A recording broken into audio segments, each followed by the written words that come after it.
श्री शिवपार्वती स्तोत्रम्। नमः शिवाभ्यां नवयौवनाभ्यां परस्पराश्लिष्टवपुर्धराभ्यां नागेन्द्रकन्यावृषकेतनाभ्यां नमो नमः शङ्करपार्वतीभ्यां नमः शिवाभ्यां सरसोत्सवाभ्यां नमस्कृताभीष्टवरप्रदाभ्यां नारायणेनार्चितपादुकाभ्यां नमो नमः शङ्करपार्वतीभ्यां नमः शिवाभ्यां वृषवाहनाभ्यां विरिञ्चिविष्णुन्द्रसुपूजिताभ्यां विभूतिपाटीरविलेपनाभ्यां नमो नमः शङ्करपार्वतीभ्यां नमः शिवाभ्यां जगदीश्वराभ्यां जगत्पतिभ्यां जयविग्रहाभ्यां जम्भारिमुख्यैरभिवन्दिताभ्यां नमो नमः शङ्करपार्वतीभ्यां नमः शिवाभ्यां परमौषधाभ्यां पञ्चाक्षरी पञ्जररञ्जिताभ्यां प्रपञ्चसृष्टिस्थितिसंहृताभ्यां नमो नमः शङ्करपार्वतीभ्यां नमः शिवाभ्यामतिसुन्दराभ्यामत्यन्तमासक्तहृदम्बुजाभ्याम् अशेषलोकैकहितङ्कराभ्यां नमो नमः शङ्करपार्वतीभ्यां नमः शिवाभ्यां कलिनाशनाभ्यां कङ्कालकल्याणवपुर्धराभ्यां कैलासशैलस्थितदेवताभ्यां नमो नमः शङ्करपार्वतीभ्यां नमः शिवाभ्यामशुभापहाभ्यामशेषलोकैकविशेषिताभ्याम् अकुण्ठिताभ्यां स्मृतिसंभृताभ्यां नमो नमः शङ्करपार्वतीभ्यां नमः शिवाभ्यां रथवाहनाभ्यां रवीन्दुवैश्वानरलोचनाभ्यां राकाशशाङ्काभमुखाम्बुजाभ्यां नमो नमः शङ्करपार्वतीभ्यां नमः शिवाभ्यां जटिलन्धराभ्यां जरामृतिभ्यां च विवर्जिताभ्यां जनार्दनाब्जोद्भवपूजिताभ्यां नमो नमः शङ्करपार्वतीभ्यां नमः शिवाभ्यां विषमेक्षणाभ्यां बिल्वच्छदामल्लिकदामभृद्भ्यां शोभावती शान्तवतीश्वराभ्यां नमो नमः शङ्करपार्वतीभ्यां नमः शिवाभ्यां पशुपालकाभ्यां जगत्त्रयीरक्षणबद्धहृद्भ्यां समस्तदेवासुरपूजिताभ्यां नमो नमः शङ्करपार्वतीभ्यां स्तोत्रं त्रिसन्ध्यं शिवपार्वतीभ्यां भक्त्या पठेद्वादशकं नरो यः स सर्वसौभाग्यफलानि भुङ्क्ते शतायुरान्ते शिवलोकमेति। श्री शिवपार्वत्याष्टकस्तोत्रम्। नमो भूतनाथं नमो देवदेवं नमः कालकालं नमो दिव्यतेजं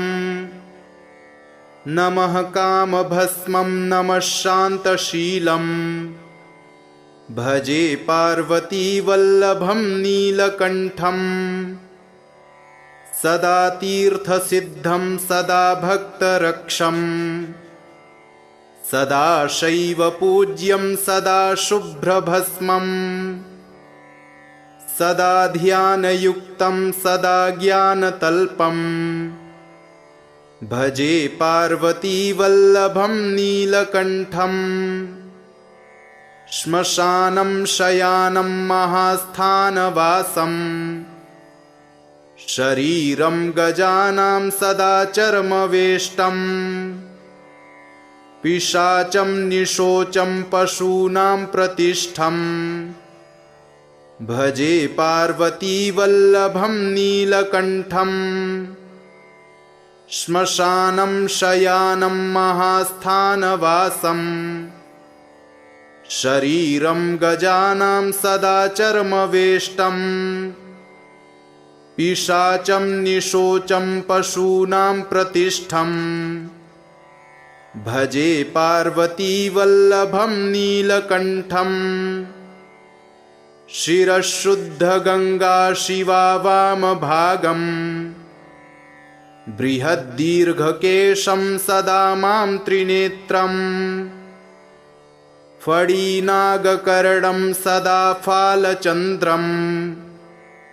भजे पार्वतीवल्लभं नीलकण्ठम् करे शूलधारं महाकष्टनाशम् सुरेशं वरेशं महेशं जनेशं धनेशामरेशं ध्वजेशं गिरीशं भजे पार्वतीवल्लभं नीलकण्ठम् उदासं सुदासं सुकैलासवासं धरानिर्धरं संस्थितं ह्यादिदेवम् अजाहेमकल्पद्रुमं कल्पसेव्यम् भजे पार्वतीवल्लभं नीलकण्ठम् मुनीनां वरेण्यं गुडं रूपवर्णं द्विजैः सम्पठन्तं शिवं वेदशास्त्रम् अहो दीनवत्सं कृपालं महेशम् भजे पार्वतीवल्लभं नीलकण्ठम् दारिद्र्यदहनशिवस्तोत्रम् विश्वेश्वराय नरकारणवतारणाय कर्णामृताय शशिशेखरधारणाय कर्पूरकान्तिधवलाय जटाधराय दारिद्र्यदुःखदहनाय नमः शिवाय गौरीप्रियाय रजनीशकलाधराय कालान्तकाय भुजगाधिपकङ्कणाय गङ्गाधराय गजराजविमर्दनाय दारिद्र्यदुःखदहनाय नमः शिवाय भक्तिप्रियाय भवरोगभयापहाय उग्राय दुर्गभवसागरतारणाय ज्योतिर्मयाय गुणनामसुनृत्यकाय दारिद्र्यदुःखदहनाय नमः शिवाय चरमाम्बराय शवभस्मविलेपनाय भालेक्षणाय मणिकुण्डलमण्डिताय मञ्जीरपादयुगलाय जटाधराय दारिद्र्यदुःखदहनाय नमः शिवाय पञ्चाननाय फणिराजविभूषणाय हेमांशुकाय भुवनत्रयमण्डिताय आनन्दभूमिवरदाय तमोमयाय दारिद्र्यदुःखदहनाय नमः शिवाय भानुप्रियाय भवसागरतारणाय कालान्तकाय कमलासनपूजिताय नेत्रत्रयाय शुभलक्षणलक्षिताय दारिद्र्यदुःखदहनाय नमः शिवाय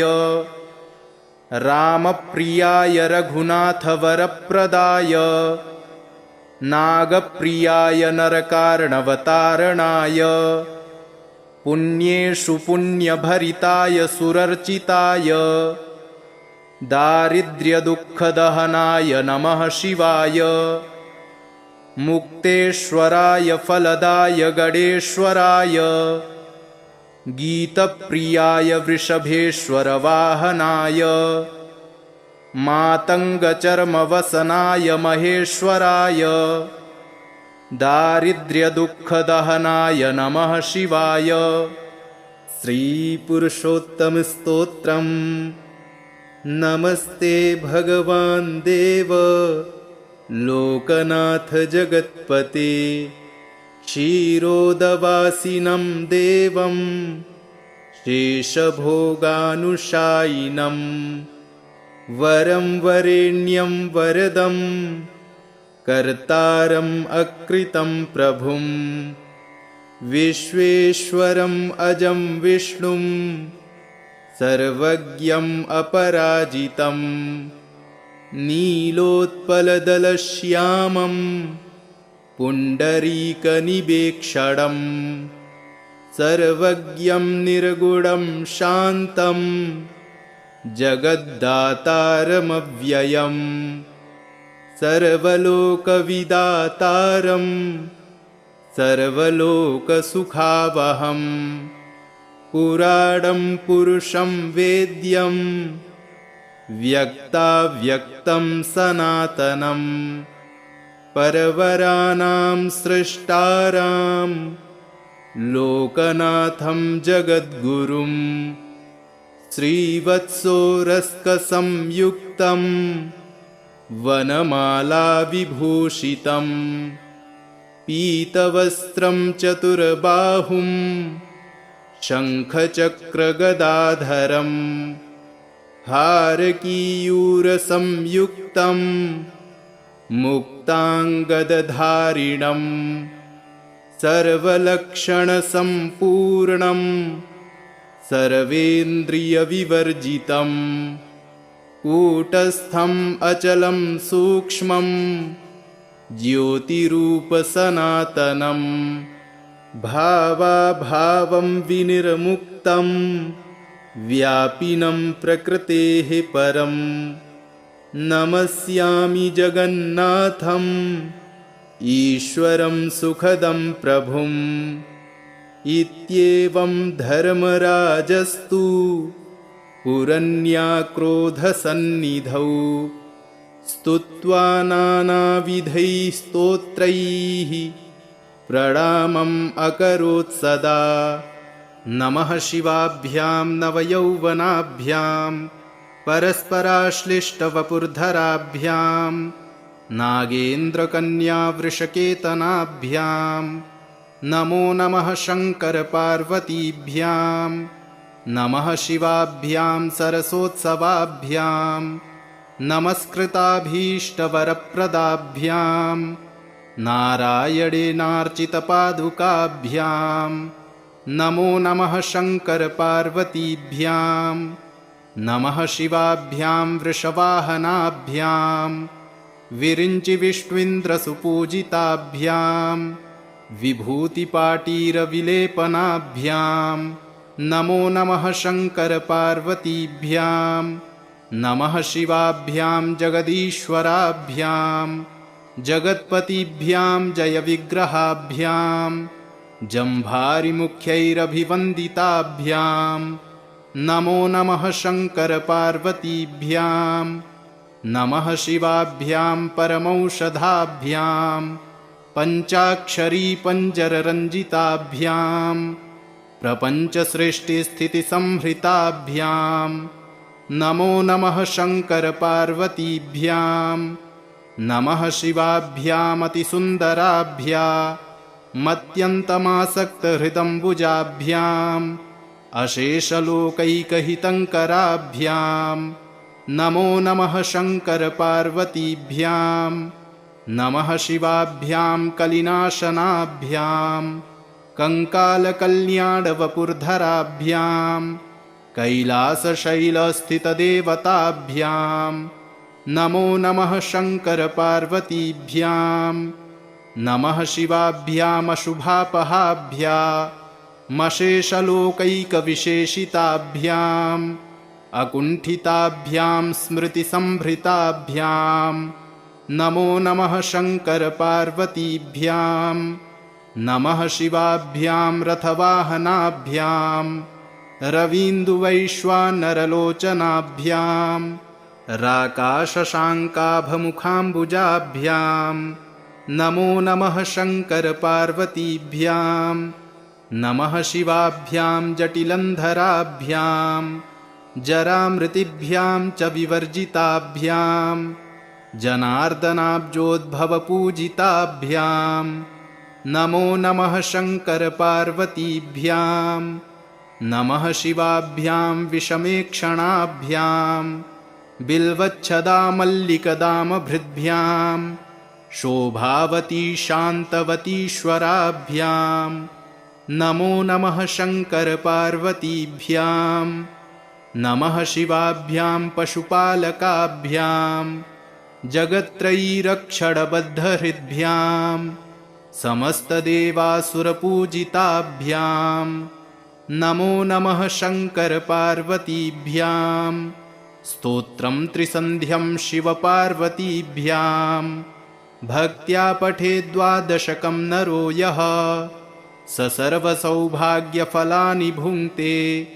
शतायुरान्ते शिवलोकमेति। नमो भूतनाथं नमो देवदेवं नमः कालकालं नमो दिव्यतेजं नमः कामभस्मं नमः शान्तशीलं भजे पार्वतीवल्लभं नीलकण्ठं सदा तीर्थसिद्धं सदा भक्तरक्षं सदा शैवपूज्यं सदा शुभ्रभस्मं सदा ध्यानयुक्तं सदा ज्ञानतल्पं भजे पार्वतीवल्लभं नीलकण्ठं श्मशानं शयानं महास्थानवासं शरीरं गजानां सदा चर्मवेष्टं पिशाचं निशोचं पशूनां प्रतिष्ठं भजे पार्वतीवल्लभं नीलकण्ठं श्मशानं शयानं महास्थानवासं शरीरं गजानां सदा चर्मवेष्टं पिशाचं निशोचं पशूनां प्रतिष्ठं भजे पार्वतीवल्लभं नीलकण्ठं शिरःशुद्धगङ्गा शिवा वामभागं बृहद्दीर्घकेशं सदा मां त्रिनेत्रं फणिनागकर्णं सदा फालचन्द्रं भजे पार्वतीवल्लभं नीलकण्ठं करे शूलधारं महाकष्टनाशं सुरेशं वरेशं महेशं जनेशं धनेशामरेशं ध्वजेशं गिरीशं भजे पार्वतीवल्लभं नीलकण्ठं उदासं सुदासं सुकैलासवासं धरानिर्धरं संस्थितं ह्यादिदेवम् अजाहेमकल्पद्रुमं कल्पसेव्यं भजे पार्वतीवल्लभं नीलकण्ठं मुनीनां वरेण्यं गुडं रूपवर्णं द्विजैः सम्पठन्तं शिवं वेदशास्त्रम् अहो दीनवत्सं कृपालं महेशं भजे पार्वतीवल्लभं नीलकण्ठं विश्वेश्वराय नरकार्णवतारणाय कर्णामृताय शशिशेखरधारणाय कर्पूरकान्तिधवलाय जटाधराय दारिद्र्यदुःखदहनाय नमः शिवाय गौरीप्रियाय रजनीशकलाधराय कालान्तकाय भुजगाधिपकङ्कणाय गङ्गाधराय गजराजविमर्दनाय दारिद्र्यदुःखदहनाय नमः शिवाय भक्तिप्रियाय भवरोगभयापहाय उग्राय दुर्गभवसागरतारणाय ज्योतिर्मयाय गुणनामसुनृत्यकाय दारिद्र्यदुःखदहनाय नमः शिवाय चरमाम्बराय शवभस्मविलेपनाय भालेक्षणाय मणिकुण्डलमण्डिताय मञ्जीरपादयुगलाय जटाधराय दारिद्र्यदुःखदहनाय नमः शिवाय पञ्चाननाय फणिराजविभूषणाय हेमांशुकाय भुवनत्रयमण्डिताय आनन्दभूमिवरदाय तमोमयाय दारिद्र्यदुःखदहनाय नमः शिवाय भानुप्रियाय भवसागरतारणाय कालान्तकाय कमलासनपूजिताय नेत्रत्रयाय शुभलक्षणलक्षिताय दारिद्र्यदुःखदहनाय नमः शिवाय रामप्रियाय रघुनाथवरप्रदाय नागप्रियाय नरकार्णवतारणाय पुण्येषु पुण्यभरिताय सुरर्चिताय दारिद्र्यदुःखदहनाय नमः शिवाय मुक्तेश्वराय फलदाय गणेश्वराय गीतप्रियाय वृषभेश्वरवाहनाय मातङ्गचर्मवसनाय महेश्वराय दारिद्र्यदुःखदहनाय नमः शिवाय नमस्ते भगवान् देव लोकनाथ जगत्पते क्षीरोदवासिनं देवं शेषभोगानुशायिनं वरं वरेण्यं वरदं कर्तारम् अकृतं प्रभुं विश्वेश्वरम् अजं विष्णुं सर्वज्ञम् अपराजितं नीलोत्पलदलश्यामं पुण्डरीकनिवेक्षणं सर्वज्ञं निर्गुणं शान्तं जगद्दातारमव्ययम् सर्वलोकविदातारं सर्वलोकसुखावहं पुराणं पुरुषं वेद्यं व्यक्ताव्यक्तं सनातनं परवराणां सृष्टारां लोकनाथं जगद्गुरुं श्रीवत्सोरस्कसंयुक्तं वनमालाविभूषितं पीतवस्त्रं चतुर्बाहुं शङ्खचक्रगदाधरं हारकीयूरसंयुक्तं मुक्ताङ्गदधारिणं सर्वलक्षणसम्पूर्णं सर्वेन्द्रियविवर्जितं कूटस्थम् अचलं सूक्ष्मं ज्योतिरूपसनातनं भावाभावं विनिर्मुक्तं व्यापिनं प्रकृतेः परं नमस्यामि जगन्नाथम् ईश्वरं सुखदं प्रभुम् इत्येवं धर्मराजस्तु पुरन्याक्रोधसन्निधौ स्तुत्वा नानाविधैः स्तोत्रैः प्रणामम् अकरोत् सदा नमः शिवाभ्यां नवयौवनाभ्यां परस्पराश्लिष्टवपुर्धराभ्यां नागेन्द्रकन्यावृषकेतनाभ्यां नमो नमः शङ्करपार्वतीभ्यां नमः शिवाभ्यां सरसोत्सवाभ्यां नमस्कृताभीष्टवरप्रदाभ्यां नारायणेनार्चितपादुकाभ्यां नमो नमः शङ्करपार्वतीभ्यां नमः शिवाभ्यां वृषवाहनाभ्यां विरिञ्चिविष्णुन्द्रसुपूजिताभ्यां विभूतिपाटीरविलेपनाभ्यां नमो नमः शङ्करपार्वतीभ्यां नमः शिवाभ्यां जगदीश्वराभ्यां जगत्पतिभ्यां जयविग्रहाभ्यां जम्भारिमुख्यैरभिवन्दिताभ्यां नमो नमः शङ्करपार्वतीभ्यां नमः शिवाभ्यां परमौषधाभ्यां पञ्चाक्षरी पञ्जररञ्जिताभ्यां प्रपञ्चसृष्टिस्थितिसंहृताभ्यां नमो नमः शङ्करपार्वतीभ्यां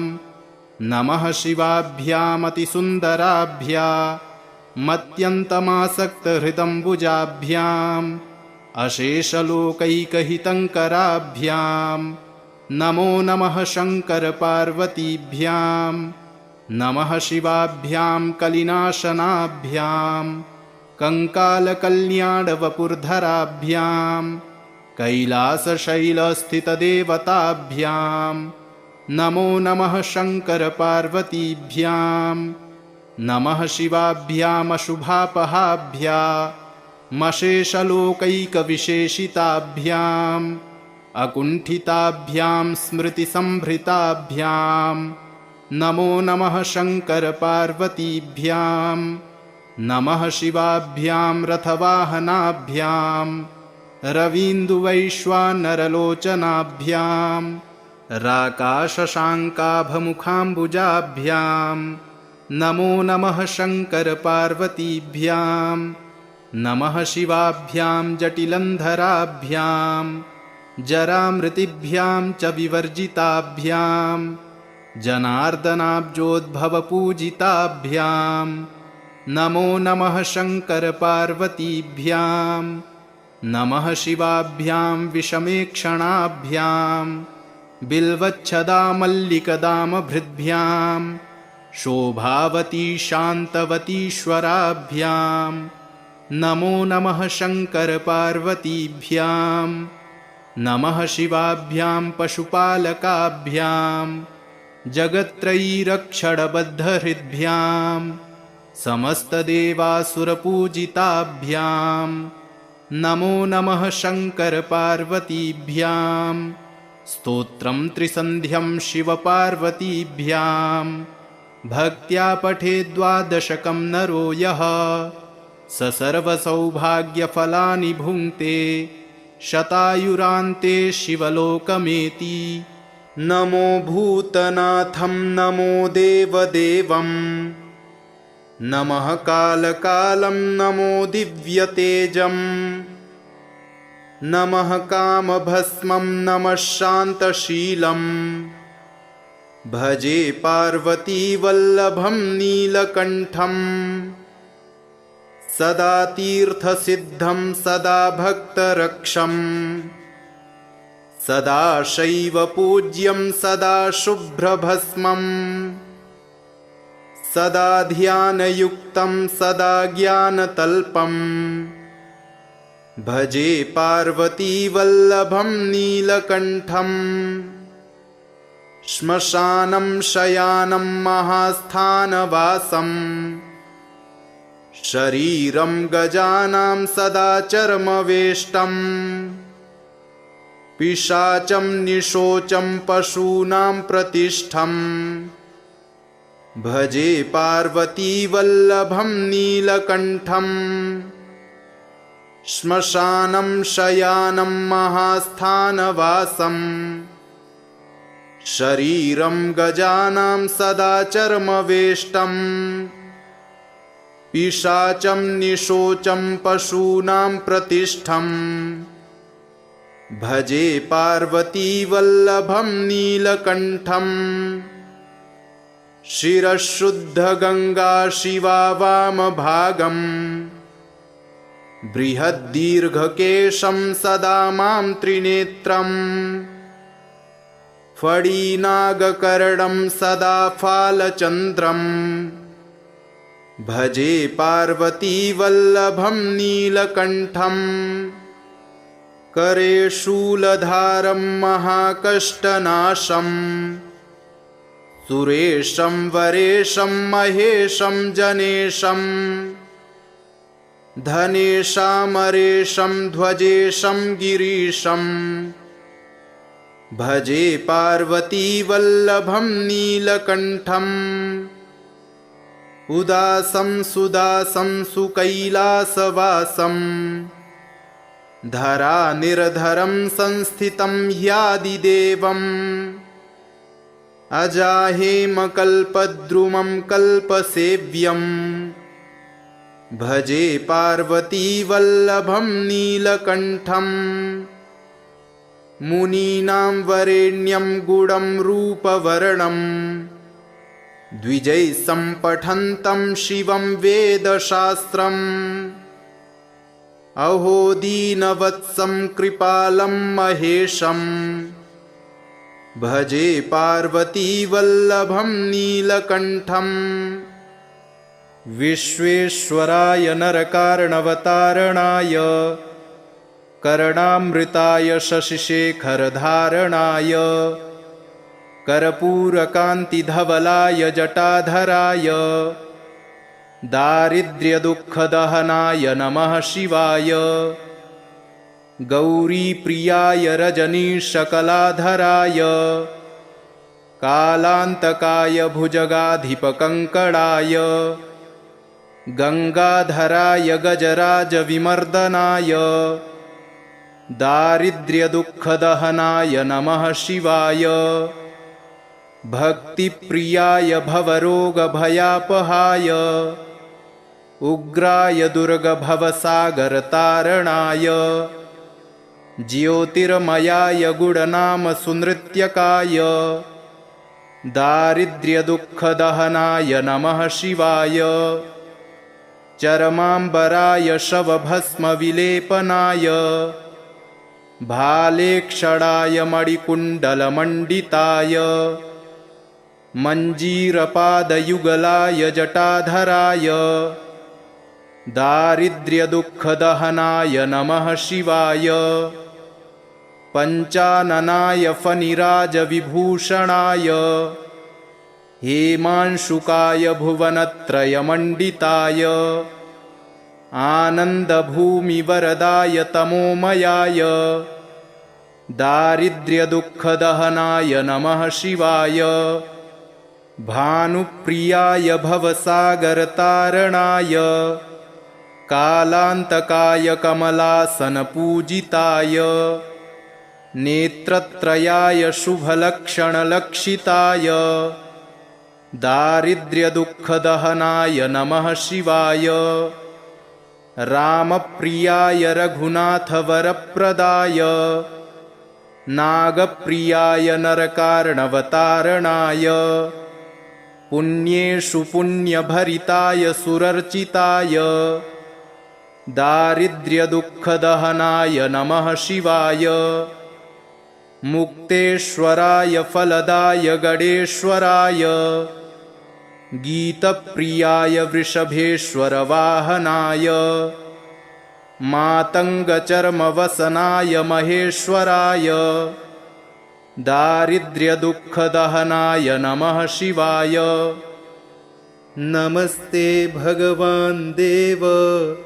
लोकनाथ जगत्पते क्षीरोदवासिनं देवं शेषभोगानुशायिनं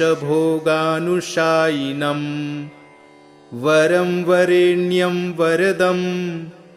कर्तारम् अकृतं प्रभुं विश्वेश्वरम् अजं विष्णुं सर्वज्ञम् अपराजितं नीलोत्पलदलश्यामं पुण्डरीकनिवेक्षणं सर्वज्ञं निर्गुणं शान्तं जगद्दातारमव्ययम् सर्वलोकविदातारं सर्वलोकसुखावहं पुराणं पुरुषं वेद्यं व्यक्ताव्यक्तं सनातनं परवराणां सृष्टारां लोकनाथं जगद्गुरुं श्रीवत्सोरस्कसंयुक्तं वनमालाविभूषितं पीतवस्त्रं चतुर्बाहुं शङ्खचक्रगदाधरं हारकीयूरसंयुक्तं मुक्ताङ्गदधारिणं सर्वलक्षणसम्पूर्णं सर्वेन्द्रियविवर्जितं कूटस्थम् अचलं सूक्ष्मं ज्योतिरूपसनातनं भावाभावं विनिर्मुक्तं व्यापिनं प्रकृतेः परं नमस्यामि जगन्नाथम् ईश्वरं सुखदं प्रभुम् इत्येवं धर्मराजस्तु पुरन्याक्रोधसन्निधौ स्तुत्वा नानाविधैः स्तोत्रैः प्रणामम् अकरोत् सदा। नमः शिवाभ्यां नवयौवनाभ्यां परस्पराश्लिष्टवपुर्धराभ्यां नागेन्द्रकन्यावृषकेतनाभ्यां नमो नमः शङ्करपार्वतीभ्यां नमः शिवाभ्यां सरसोत्सवाभ्यां नमस्कृताभीष्टवरप्रदाभ्यां नारायणेनार्चितपादुकाभ्यां नमो नमः शङ्करपार्वतीभ्यां नमः शिवाभ्यां वृषवाहनाभ्यां विरिञ्चिविष्णुन्द्रसुपूजिताभ्यां विभूतिपाटीरविलेपनाभ्यां नमो नमः शङ्करपार्वतीभ्यां नमः शिवाभ्यां जगदीश्वराभ्यां जगत्पतिभ्यां जयविग्रहाभ्यां जम्भारिमुख्यैरभिवन्दिताभ्यां नमो नमः शङ्करपार्वतीभ्यां नमः शिवाभ्यां परमौषधाभ्यां पञ्चाक्षरीपञ्जररञ्जिताभ्यां प्रपञ्चसृष्टिस्थितिसंहृताभ्यां नमो नमः शङ्करपार्वतीभ्यां नमः शिवाभ्यामतिसुन्दराभ्यामत्यन्तमासक्तहृदम्बुजाभ्याम् अशेषलोकैकहितङ्कराभ्यां नमो नमः शङ्करपार्वतीभ्यां नमः शिवाभ्यां कलिनाशनाभ्यां कङ्कालकल्याणवपुर्धराभ्यां कैलासशैलस्थितदेवताभ्यां नमो नमः शङ्करपार्वतीभ्यां नमः शिवाभ्यामशुभापहाभ्यामशेषलोकैकविशेषिताभ्याम् अकुण्ठिताभ्यां स्मृतिसंभृताभ्यां नमो नमः शङ्करपार्वतीभ्यां नमः शिवाभ्यां रथवाहनाभ्यां रवीन्दुवैश्वानरलोचनाभ्यां राकाशशाङ्काभमुखाम्बुजाभ्यां नमो नमः शङ्करपार्वतीभ्यां नमः शिवाभ्यां जटिलन्धराभ्यां जरामृतिभ्यां च विवर्जिताभ्यां जनार्दनाब्जोद्भवपूजिताभ्यां नमो नमः शङ्करपार्वतीभ्यां नमः शिवाभ्यां विषमेक्षणाभ्यां बिल्वच्छदामल्लिकदामभृद्भ्यां शोभावती शान्तवतीश्वराभ्यां नमो नमः शङ्करपार्वतीभ्यां नमः शिवाभ्यां पशुपालकाभ्यां जगत्त्रयीरक्षणबद्धहृद्भ्यां समस्तदेवासुरपूजिताभ्यां नमो नमः शङ्करपार्वतीभ्यां स्तोत्रं त्रिसन्ध्यं शिवपार्वतीभ्यां भक्त्या पठेद्वादशकं नरो यः स सर्वसौभाग्यफलानि भुङ्क्ते शतायुरान्ते शिवलोकमेति।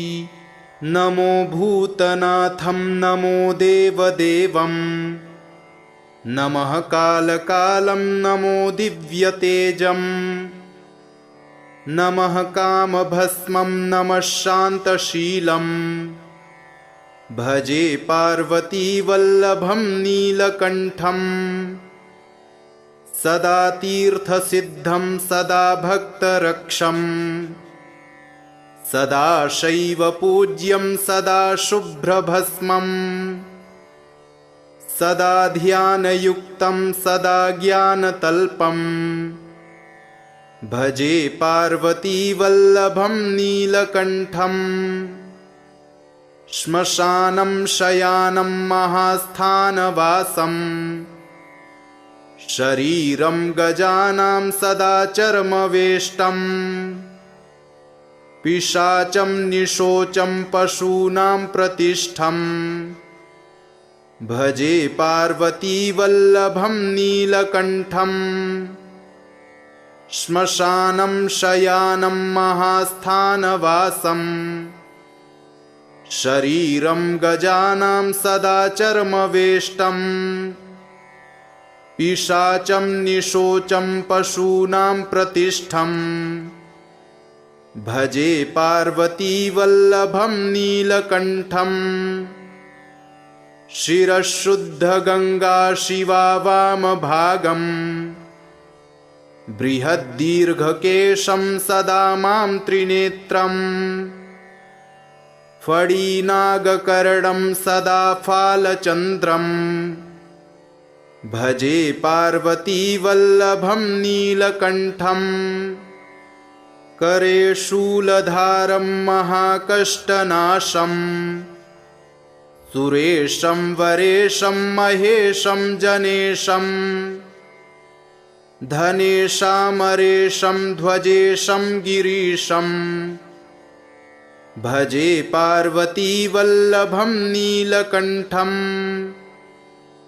उदासं सुदासं सुकैलासवासम् धरानिर्धरं संस्थितं ह्यादिदेवम् अजाहेमकल्पद्रुमं कल्पसेव्यम् भजे पार्वतीवल्लभं नीलकण्ठम् मुनीनां वरेण्यं गुडं रूपवर्णम् द्विजैः सम्पठन्तं शिवं वेदशास्त्रम् अहो दीनवत्सं कृपालं महेशम् भजे पार्वतीवल्लभं नीलकण्ठम् विश्वेश्वराय नरकार्णवतारणाय कर्णामृताय शशिशेखरधारणाय कर्पूरकान्तिधवलाय जटाधराय दारिद्र्यदुःखदहनाय नमः शिवाय गौरीप्रियाय रजनीशकलाधराय कालान्तकाय भुजगाधिपकङ्कणाय गङ्गाधराय गजराजविमर्दनाय दारिद्र्यदुःखदहनाय नमः शिवाय भक्तिप्रियाय भवरोगभयापहाय उग्राय दुर्गभवसागरतारणाय ज्योतिर्मयाय गुणनामसुनृत्यकाय दारिद्र्यदुःखदहनाय नमः शिवाय चरमाम्बराय शवभस्मविलेपनाय भालेक्षणाय मणिकुण्डलमण्डिताय मञ्जीरपादयुगलाय जटाधराय दारिद्र्यदुःखदहनाय नमः शिवाय पञ्चाननाय फणिराजविभूषणाय हेमांशुकाय भुवनत्रयमण्डिताय आनन्दभूमिवरदाय तमोमयाय दारिद्र्यदुःखदहनाय नमः शिवाय भानुप्रियाय भवसागरतारणाय कालान्तकाय कमलासनपूजिताय नेत्रत्रयाय शुभलक्षणलक्षिताय दारिद्र्यदुःखदहनाय नमः शिवाय रामप्रियाय रघुनाथवरप्रदाय नागप्रियाय नरकार्णवतारणाय पुण्येषु पुण्यभरिताय सुरर्चिताय दारिद्र्यदुःखदहनाय नमः शिवाय मुक्तेश्वराय फलदाय गणेश्वराय गीतप्रियाय वृषभेश्वरवाहनाय मातङ्गचर्मवसनाय महेश्वराय दारिद्र्यदुःखदहनाय नमः शिवाय। नमस्ते भगवान् देव लोकनाथ जगत्पते क्षीरोदवासिनं देवं शेषभोगानुशायिनं वरं वरेण्यं वरदं कर्तारम् अकृतं प्रभुं विश्वेश्वरम् अजं विष्णुं सर्वज्ञम् अपराजितं नीलोत्पलदलश्यामं पुण्डरीकनिवेक्षणं सर्वज्ञं निर्गुणं शान्तं जगद्दातारमव्ययम् सर्वलोकविदातारं सर्वलोकसुखावहम् पुराणं पुरुषं वेद्यं व्यक्ताव्यक्तं सनातनं परवराणां सृष्टारां लोकनाथं जगद्गुरुं श्रीवत्सोरस्कसंयुक्तं वनमालाविभूषितं पीतवस्त्रं चतुर्बाहुं शङ्खचक्रगदाधरं हारकीयूरसंयुक्तं मुक्ताङ्गदधारिणं सर्वलक्षणसम्पूर्णं सर्वेन्द्रियविवर्जितं कूटस्थम् अचलं सूक्ष्मं ज्योतिरूपसनातनं भावाभावं विनिर्मुक्तं व्यापिनं प्रकृतेः परं नमस्यामि जगन्नाथम् ईश्वरं सुखदं प्रभुम् इत्येवं धर्मराजस्तु पुरन्याक्रोधसन्निधौ स्तुत्वा नानाविधैः स्तोत्रैः प्रणामम् अकरोत् सदा। नमः शिवाभ्यां नवयौवनाभ्यां परस्पराश्लिष्टवपुर्धराभ्यां नागेन्द्रकन्यावृषकेतनाभ्यां नमो नमः शङ्करपार्वतीभ्यां नमः शिवाभ्यां सरसोत्सवाभ्यां नमस्कृताभीष्टवरप्रदाभ्यां नारायणेनार्चितपादुकाभ्यां नमो नमः शङ्करपार्वतीभ्यां नमः शिवाभ्यां वृषवाहनाभ्यां विरिञ्चिविष्णुन्द्रसुपूजिताभ्यां विभूतिपाटीरविलेपनाभ्यां नमो नमः शङ्करपार्वतीभ्यां नमः शिवाभ्यां जगदीश्वराभ्यां जगत्पतिभ्यां जयविग्रहाभ्यां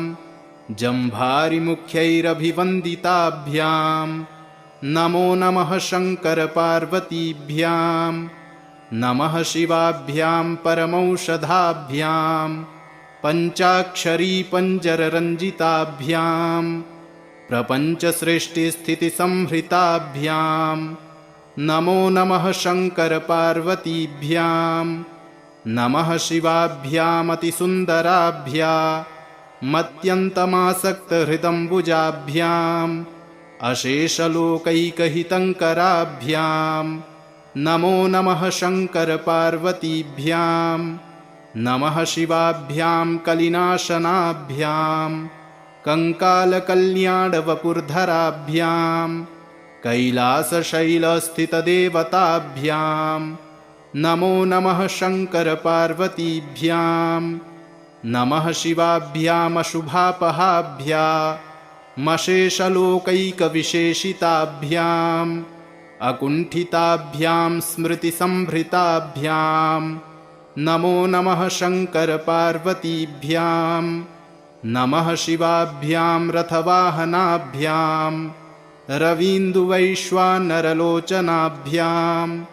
राकाशशाङ्काभमुखाम्बुजाभ्यां नमो नमः शङ्करपार्वतीभ्यां नमः शिवाभ्यां जटिलन्धराभ्यां जरामृतिभ्यां च विवर्जिताभ्यां जनार्दनाब्जोद्भवपूजिताभ्यां नमो नमः शङ्करपार्वतीभ्यां नमः शिवाभ्यां विषमेक्षणाभ्यां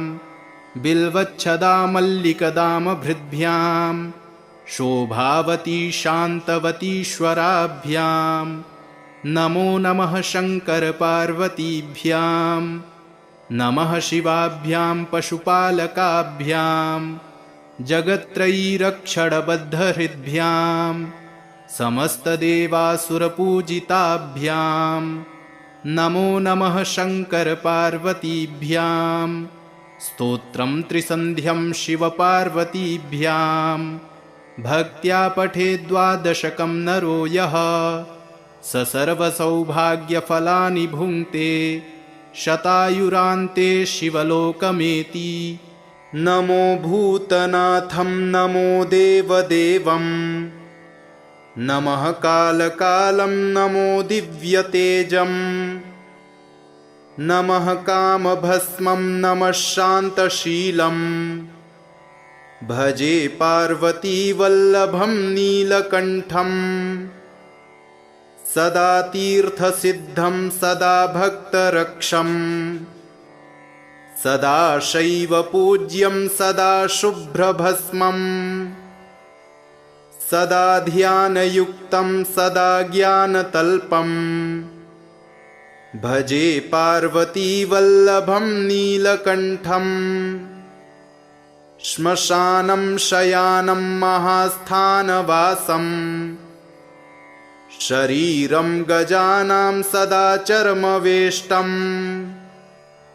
पिशाचं निशोचं पशूनां प्रतिष्ठं भजे पार्वतीवल्लभं नीलकण्ठं श्मशानं शयानं महास्थानवासं शरीरं गजानां सदा चर्मवेष्टं पिशाचं निशोचं पशूनां प्रतिष्ठं भजे पार्वतीवल्लभं नीलकण्ठं शिरःशुद्धगङ्गा शिवा वामभागं बृहद्दीर्घकेशं सदा मां त्रिनेत्रं फणीनागकर्णं सदा फालचन्द्रं भजे पार्वतीवल्लभं नीलकण्ठं करे शूलधारं महाकष्टनाशं सुरेशं वरेशं महेशं जनेशं धनेशामरेशं ध्वजेशं गिरीशं भजे पार्वतीवल्लभं नीलकण्ठं उदासं सुदासं सुकैलासवासं धरानिर्धरं संस्थितं ह्यादिदेवम्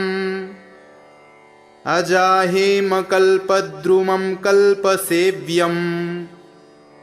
भजे पार्वतीवल्लभं नीलकण्ठं मुनीनां वरेण्यं गुडं रूपवर्णं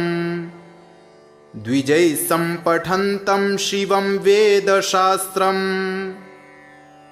अहो दीनवत्सं कृपालं महेशं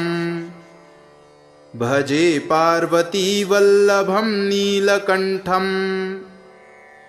विश्वेश्वराय नरकार्णवतारणाय कर्णामृताय शशिशेखरधारणाय कर्पूरकान्तिधवलाय जटाधराय दारिद्र्यदुःखदहनाय नमः शिवाय गौरीप्रियाय रजनीशकलाधराय कालान्तकाय भुजगाधिपकङ्कणाय गङ्गाधराय गजराजविमर्दनाय दारिद्र्यदुःखदहनाय नमः शिवाय भक्तिप्रियाय भवरोगभयापहाय उग्राय दुर्गभवसागरतारणाय ज्योतिर्मयाय गुणनामसुनृत्यकाय दारिद्र्यदुःखदहनाय नमः शिवाय चरमाम्बराय शवभस्मविलेपनाय भालेक्षणाय मणिकुण्डलमण्डिताय मञ्जीरपादयुगलाय जटाधराय दारिद्र्यदुःखदहनाय नमः शिवाय पञ्चाननाय फणिराजविभूषणाय हेमांशुकाय भुवनत्रयमण्डिताय आनन्दभूमिवरदाय तमोमयाय दारिद्र्यदुःखदहनाय नमः शिवाय भानुप्रियाय भवसागरतारणाय कालान्तकाय कमलासनपूजिताय नेत्रत्रयाय शुभलक्षणलक्षिताय दारिद्र्यदुःखदहनाय नमः शिवाय रामप्रियाय रघुनाथवरप्रदाय नागप्रियाय नरकार्णवतारणाय पुण्येषु पुण्यभरिताय सुरर्चिताय दारिद्र्यदुःखदहनाय नमः शिवाय मुक्तेश्वराय फलदाय गणेश्वराय गीतप्रियाय वृषभेश्वरवाहनाय मातङ्गचर्मवसनाय महेश्वराय दारिद्र्यदुःखदहनाय नमः शिवाय नमस्ते भगवान् देव लोकनाथ जगत्पते क्षीरोदवासिनं देवं शेषभोगानुशायिनं वरं वरेण्यं वरदं कर्तारम् अकृतं प्रभुं विश्वेश्वरम् अजं विष्णुं सर्वज्ञम् अपराजितं नीलोत्पलदलश्यामं पुण्डरीकनिवेक्षणं सर्वज्ञं निर्गुणं शान्तं जगद्दातारमव्ययम् सर्वलोकविदातारं सर्वलोकसुखावहम् पुराणं पुरुषं वेद्यं व्यक्ताव्यक्तं सनातनं परवराणां सृष्टारां लोकनाथं जगद्गुरुं श्रीवत्सोरस्कसंयुक्तं वनमालाविभूषितं पीतवस्त्रं चतुर्बाहुं शङ्खचक्रगदाधरं हारकीयूरसंयुक्तं मुक्ताङ्गदधारिणं सर्वलक्षणसम्पूर्णं सर्वेन्द्रियविवर्जितं कूटस्थम् अचलं सूक्ष्मं ज्योतिरूपसनातनं भावाभावं विनिर्मुक्तं व्यापिनं प्रकृतेः परं नमस्यामि जगन्नाथम् ईश्वरं सुखदं प्रभुम् इत्येवं धर्मराजस्तु पुरन्याक्रोधसन्निधौ स्तुत्वा नानाविधैः स्तोत्रैः प्रणामम् अकरोत् सदा इति श्रीपुरुषोत्तमस्तोत्रम् सम्पूर्णम्।